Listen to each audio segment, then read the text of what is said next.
Hello. आज मैं आपको जो पंचतंत्र की कहानी सुना रही हूँ, उस कहानी का नाम है झूठी सान। एक जंगल में एक पहाड़ की चोटी पर एक किला बना था। किले के एक कोने के साथ बाहर की ओर एक ऊंचा विशाल देवदार का पेड़ था।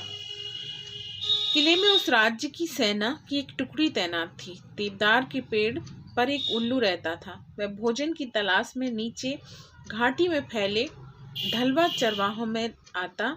चरवाहों की लंबी घासों व झाड़ियों में कई छोटे मोटे जीव व कीट पतंगे मिलते, जिन्हें उल्लू भोजन बनाता।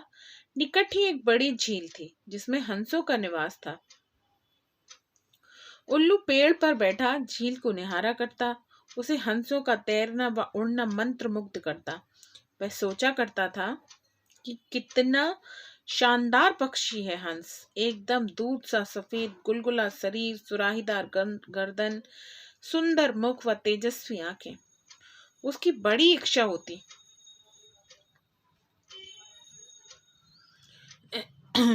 किसी हंस से उसकी दोस्ती हो जाए। एक दिन उल्लू पानी पीने के बहाने झील के किनारे उगी एक झाड़ी पर उतरा। निकट ही एक बहुत शालीन व सौम्य हंस पानी में तैर रहा था। हंस तैरता हुआ झाड़ी के निकट आया। उल्लू ने बात करने का बहाना ढूंढा। हंस जी, आपकी आज्ञा हो तो पानी पी लूं, बड़ी प्यास लगी है। हंस ने चौंक कर उसे देखा और बोला, मित्र, पानी प्रकृति द्वारा सबको दिया गया वरदान है। इस पर किसी एक का अधिकार नहीं है।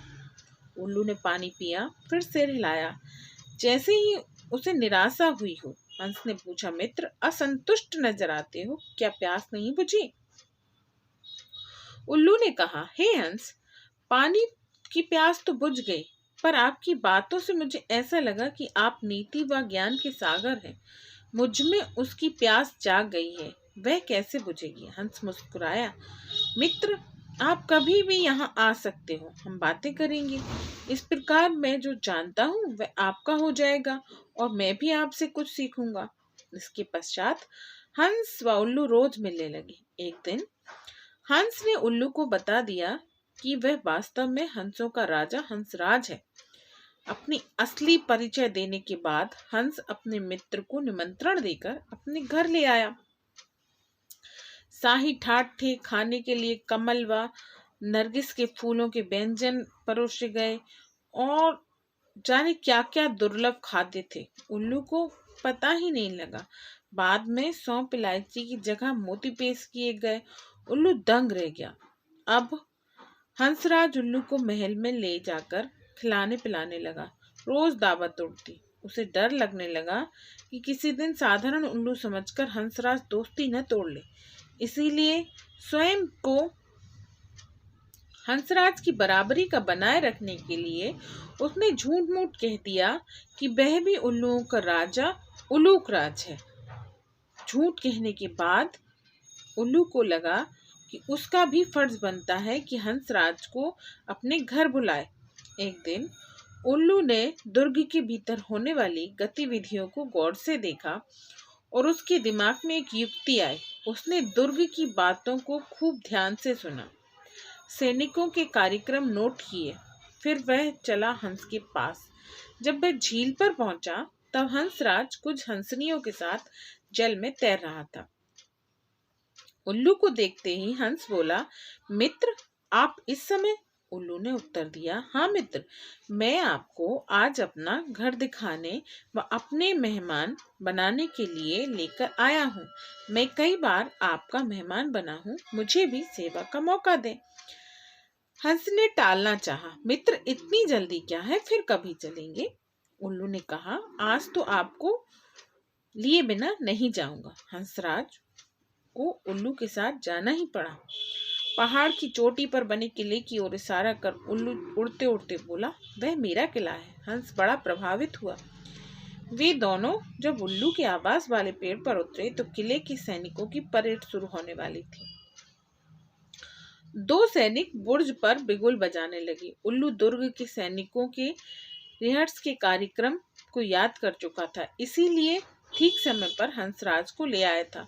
उल्लू बोला, देखो मित्र, आपके स्वागत में मेरे सैनिक बिगुल बजा रहे हैं। उसके बाद मेरी सेना परेड और सलामी देकर आपको सम्मानित करेगी। नित्य की तरह परेड हुई, झंडे को सलामी दी गई। हंस समझा सचमुच उसी के लिए सब हो रहा है।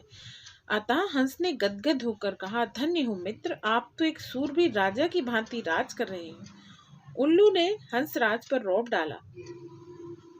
मैंने अपने सैनिकों को आदेश दिया है कि जब तक मेरे परम मित्र राजा हंसराज मेरे अतिथि हैं, तब तक इसी प्रकार रोज बिगुल बजे व सैनिकों की परेड निकले। उल्लू को पता था कि सैनिकों का यह रोज का काम है, दैनिक नियम है। हंस को उल्लू ने फल, अखरोट व बनफशा के फूल खिलाए। उनको वह पहले ही जमा कर चुका था। भोजन का महत्व नहीं रह गया। सैनिकों की परेड का जादू अपना काम कर चुका था। हंसराज ने दिल में उल्लू मित्र के लिए बहुत सम्मान पैदा हो चुका था।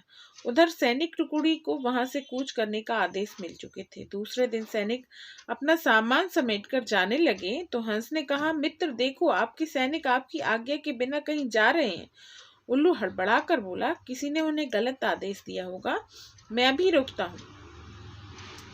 ऐसा कह वह हू करने लगा। सैनिकों ने उल्लू का गूंगना सुना व अपशगुन समझकर जाना स्थगित कर दिया। दूसरे दिन फिर वही हुआ। सैनिक जाने लगे तो उल्लू गोंगयाने लगा। सैनिकों ने नायक ने क्रोधित होकर सैनिकों को मनहूस उल्लू को तीर मारने का आदेश दिया। एक सैनिक ने तीर छोड़ा। तीर उल्लू की बगल में बैठे हंस को लगा। वह तीर खाकर नीचे गिर व फड़फड़ाकर मर गया। उल्लू उसकी लाश के पास शोकाकुल हो विलाप करने लगा। हाय, मैंने अपनी झूठी शान के चक्कर में अपना परम मित्र खो दिया, धिक्कार है मुझे। उल्लू को आसपास की खबर से बेसुध होकर रोते देखकर एक सियार उस पर झपटा और उसका काम तमाम कर दिया। छोटी सीख। इस कहानी से हमें सीख मिलती है, झूठी शान बहुत महंगी पड़ती है। कभी भी झूठे शान के चक्कर में नहीं पड़ना चाहिए। Okay, bye.